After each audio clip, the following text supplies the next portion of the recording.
Now, obviously there's a ton to talk to you about with the fight over the weekend, but first walk us through the fight and what led to the finish in your opinion. Well, the fight, we got in there. I felt like I was doing good on the stand-up. I shouldn't have tried to kick. I shouldn't have gone for the takedown, and etc. Honestly, I felt like the things that I was doing was correct. She just really overpowered me, and like when I got to the arena that day, I weighed myself. I'm fully clothed. I was 117.5, and I was shocked. So now I get to go back to the drawing board, figure out what I got to do. I've already messaged the UFC, said, hey, I'm ready to fight again. I'm in shape. When can I fight again? I feel like the fight was stopped early. I remember my corner saying, I think, like 28 seconds. I remember less than 30 seconds. Yes, she was bashing the shit out of me, but I was fully with it. I was fully aware of what was going on. As soon as it stopped, I look over at him. You've seen the replay. I put my hands out. Like, what the hell? But that's his decision. You have to respect his decision. I felt like if I could have got a third round and my corner said, don't, whatever you do, don't go to the ground, stand up, I might have pulled something out of somewhere, I don't know, to be able to win it. Who knows? But I stopped it early. I feel like that's the thing with women's MMA, that they always stop us early in comparison to the men. But I wish I could have been given a bit more time to ride out that round if I could have. Yeah, you made headlines when you called the early stoppage sexist, and of course social media went crazy. But I can understand the connection. I can understand the connection that you made between women's MMA being maybe like you said. I mean, the ref is giving you guys an unfair shake when it comes to fighting through adversity and potentially coming back. I mean, we've seen it time and time again in the men's divisions. But can you elaborate on? My God, we've seen it that night. I was gonna say, can you elaborate on that a little bit more? If anything, if you could say anything to Keith Peterson directly, what would it be?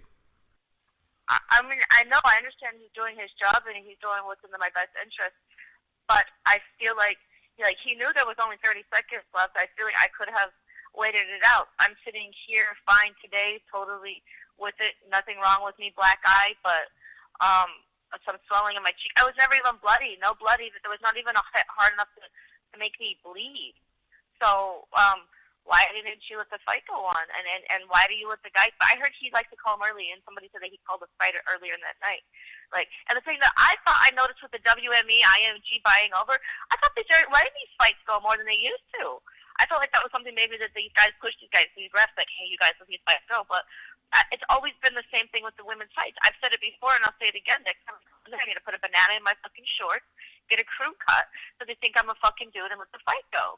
I need to do what Kron does and Wright. And I remember he told me that, I don't know if this is true, but in his contract, that there's no TKOs, and they can't stand them up.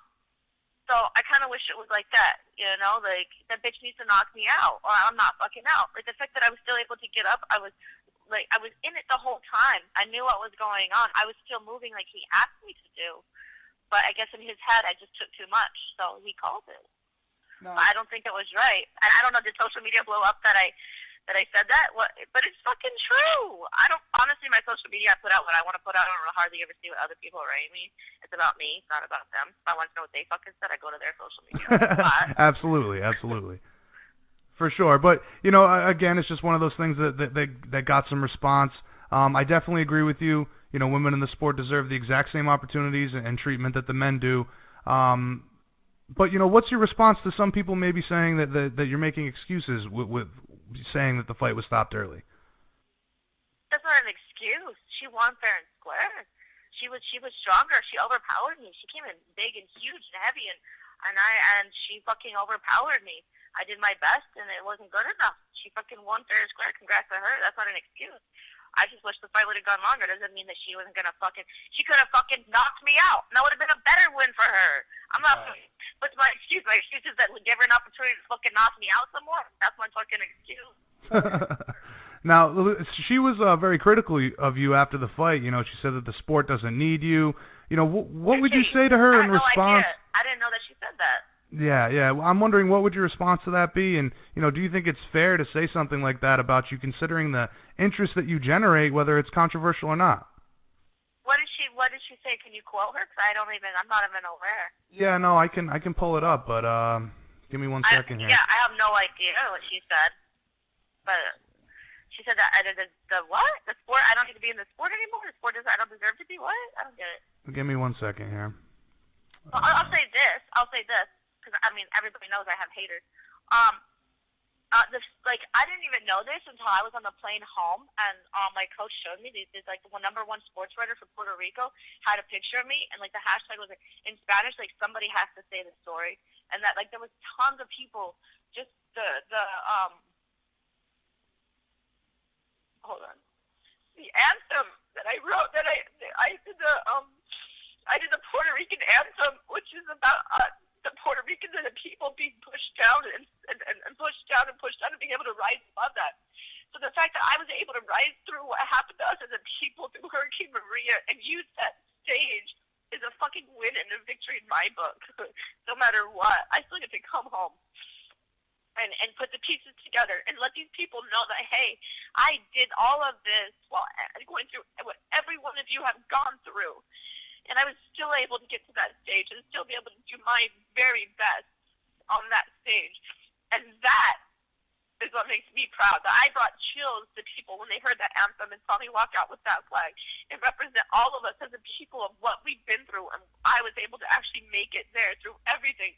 Because if you talk to anybody in Puerto Rico, they will tell you it's the craziest thing that I would have done that and gone to that fight and done that. That nobody can believe that I would have done that. That nobody can believe I even stayed here and trained through it.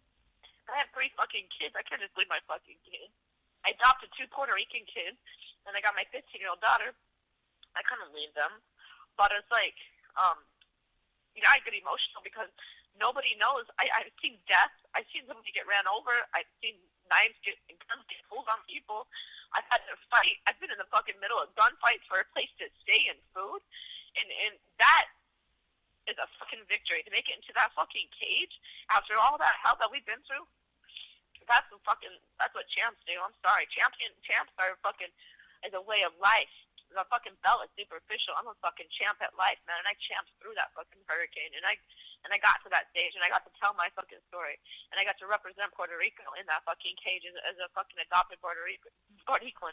Absolutely. As you said, just all the struggles that you've had to go through just to get there is a victory in itself, and I think you deserve a ton of credit for that. But I did pull it up here. Her quote. I don't think the sports needs her. Cooper told reporters. I don't think the UFC needs her. Maybe she needs it. As soon as I called her out she was on Twitter freaking out. I think she gets something out of it. I don't mean to be mean, but I think she probably needed that a little bit. I don't think the sport needs her, but I think she needs it. I don't know what she's referring to, honestly. I don't even know what she's referring to. But, she can think what she wants. I honestly, the thing that I thought as soon as I was done was like, I would say losing a fight, it hurts like maybe a relationship. It fucking hurts when even if you're the one who broke up with the person or you're the one who did it, the winner or the loser of a fucking relationship, and it fucking hurts for a while, and you have to get over it. That's kind of how losing a fight feels like. It hurts for a while, and you have to get over it, but. Fuck it. The best way to get over someone is get under a new one. No, I'm just kidding. I don't do that. But the best way to get over a fight is to get into a new one, I guess, because I've been there fucking already training, already fucking game planning. I already looked at my fight. It's the first fight I ever looked at as soon as I was done, just criticize myself and see what I did. I feel like, whoa, she was on my back for that long, and I had cardio. My fucking boxing got better. Like, when I come back to losing or winning, is only temporary until your next fight.